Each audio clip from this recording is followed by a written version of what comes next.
Today, we're going to talk about fiscal policy. And look, before your eyes glaze over, just know this.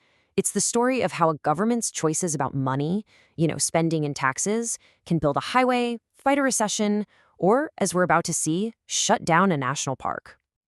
So picture this. You've planned the trip of a lifetime, you've driven for hours, maybe even days, and you finally pull up to Yellowstone National Park. It's October 2013, and the gates are locked. The entire park is closed. Tourists were literally stranded, totally confused, and just asking one simple question. Why? Well, the answer to that question unlocks the entire world of fiscal policy. So here's the game plan. We're going to start with the mystery of that closed park and then zoom way out to look at the government's entire budget. We'll finally clear up the difference between a deficit and the debt, because it's a big one. Then we'll see how these are actually tools meant to steer the economy, and wrap up with why that's so much harder to do in the real world. Right, so why did Yellowstone close? The simple answer is that the U.S. federal government shut down. Yep, the whole thing. Congress and the president just could not agree on a budget. And when the money stops flowing, so do government services. And that includes our national parks. Now, this wasn't some simple accounting error. No, this was a high-stakes political battle. For 2 full weeks, you had this massive standoff over spending. The real sticking point was funding for the then-new Affordable Care Act. One side was absolutely determined to defund it. The fight got so intense that the country got dangerously close to not paying its bills. So that closed park? It was just one of the most visible casualties of this huge political and economic showdown. That whole budget battle really brings us to the heart of fiscal policy, the government's budget itself. I mean, every year, the government takes in trillions of dollars in taxes and spends trillions on everything from aircraft carriers to medical research. So let's actually see where all that money goes.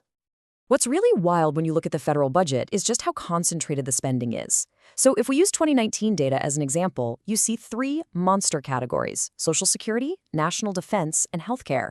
And each one takes up about a quarter of the entire budget, a quarter. Then you add in the interest we have to pay on past borrowing, and boom, you've already accounted for 85% of everything. And that's so important, because it means any serious talk about cutting spending has to touch these huge, politically sensitive areas. Everything else, from education to NASA, is crammed into that tiny slice that's left over. And this table right here illustrates a super important point about how the U.S. system works. The federal government in Washington, it handles the big national stuff like defense and Social Security, but it's your state and local governments that are mostly responsible for things like schools, roads, and police. So think about it. If a presidential candidate promises to personally fix your kid's public school, you have to remember that about 90 cents of every dollar spent on education actually comes from the state and local level. Their direct power is pretty limited there. Okay, this next part is maybe one of the most important distinctions in this whole topic, and it's where most people, understandably, get tripped up. We hear the words deficit and debt thrown around all the time, and they're often used like they mean the same thing. They absolutely do not. Let's break it down real simple. The deficit is all about one single year. If, in 1 year, the government spends more than it brings in from taxes, that shortfall, that's the deficit for that year. The debt, on the other hand, is the grand total. It's the sum of all the money borrowed over many years to cover all those past deficits. This college analogy makes it perfectly clear. It's the best way to think about it. Each year in college, you run a personal deficit of $10,000. But by the time you toss your graduation cap in the air, your total debt is $40,000. The government works the exact same way. The deficit is the annual number, the debt is the total number. They are not the same thing. So, we know the government spends money, and we know it borrows money. But here is the big aha moment. Those decisions aren't just about paying the bills. No, they are the government's main tool for trying to steer the entire economy. This is fiscal policy in action. Okay, so let's say the economy is in a slump. Unemployment is high. The government can use what's called expansionary fiscal policy. And the goal is simple: get more money into people's hands and flowing through the economy. It has 2 main levers to pull. It can spend more money itself on things like infrastructure projects, or it can cut taxes, leaving more money in your pocket to go spend. But what if the opposite happens? What if the economy is growing too fast and prices are going up everywhere? Inflation. Well, then the government can use contractionary fiscal policy. It does the exact reverse. It cuts its spending or it raises taxes. The whole point here is to pull money out of the economy to cool things down and get that inflation under control. So let's just walk through how this is supposed to work in a perfect world. Step 1, the government cuts taxes.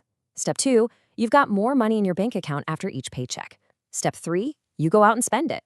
Now, when millions of people do this, it creates this huge boost in demand, and that sends a signal to businesses that they should hire more people to make more stuff to meet that new demand. And just like that, the economy gets a shot in the arm. So that all sounds pretty easy, right? If the economy is slow, hit the expansion button. If it's too hot, hit the contraction button. Well, in the real world, it is so much more complicated. Trying to steer the economy is less like driving a car and a lot more like trying to steer a giant container ship during a hurricane. Now, some parts of fiscal policy are pretty smart. They work on autopilot. We call these automatic stabilizers. A perfect example is unemployment benefits. When a recession hits and people lose their jobs, government spending on these benefits automatically goes up. It pumps money into the economy right when it's needed most. And the key is, this happens without Congress having to pass a single new law. They're like built-in shock absorbers. But when the government wants to take new action, what we call discretionary policy, it runs smack into a massive problem: time lags. First, you have the recognition lag. It can take months just to get the data to confirm, hey, we're actually in a recession. Then comes the legislative lag. Congress has to debate and argue and finally pass a law, which can easily take a year or more. And even after all that, there's the implementation lag, the time it takes for the money to actually get out the door. By the time the help finally arrives, the original crisis might already be over. And this quote from former Treasury Secretary George P. Shultz just nails the problem perfectly. Economists know these things take time, but politicians, they want results and they want them now. That tension is huge, because by the time a policy is finally put into action, the economic problem it was supposed to fix might have completely changed, making the solution useless or even harmful. And the headaches don't stop there. There's something called crowding out. When the government borrows billions, it can drive up interest rates, which makes it more expensive for private companies to borrow and invest. You've also got massive political pressure. I mean, let's be honest, it's always easier for a politician to vote for a popular tax cut than for an unpopular tax hike. And finally, the type of policy really matters. If people know a tax cut is just temporary, they're way more likely to save the extra cash than spend it, which kind of defeats the whole purpose. And this brings us right back to those locked gates at Yellowstone. That shutdown in 2013 wasn't some fluke. It was a perfect storm of all these real-world problems we just talked about: a fierce political fight over spending, arguments about the national debt, and using the budget as a weapon in that fight. And it all had very real consequences for 800,000 workers and all those stranded tourists. So as we look to the future, the challenges facing fiscal policy are only getting bigger. Demographics are a huge driver here. By 2030, which is just a few years away, 1 out of every 5 Americans will be over the age of 65. That's the baby boom generation hitting retirement. And that single demographic shift is going to put enormous pressure on the 2 biggest federal programs we have, Social Security and Medicare. So this is the fundamental challenge, really. We are facing a massive, totally predictable wave of new government spending as the boomers retire. And our current tax system, it just wasn't built to handle it. This leaves us with a generational question that is going to define our politics and our economy. Will we choose to raise taxes? Will we cut the benefits people have been promised? Do we ask people to work longer? Or do we just keep borrowing and push an even bigger problem onto the next generation? There are no easy answers here, only a series of incredibly difficult choices that we as a country are going to have to make.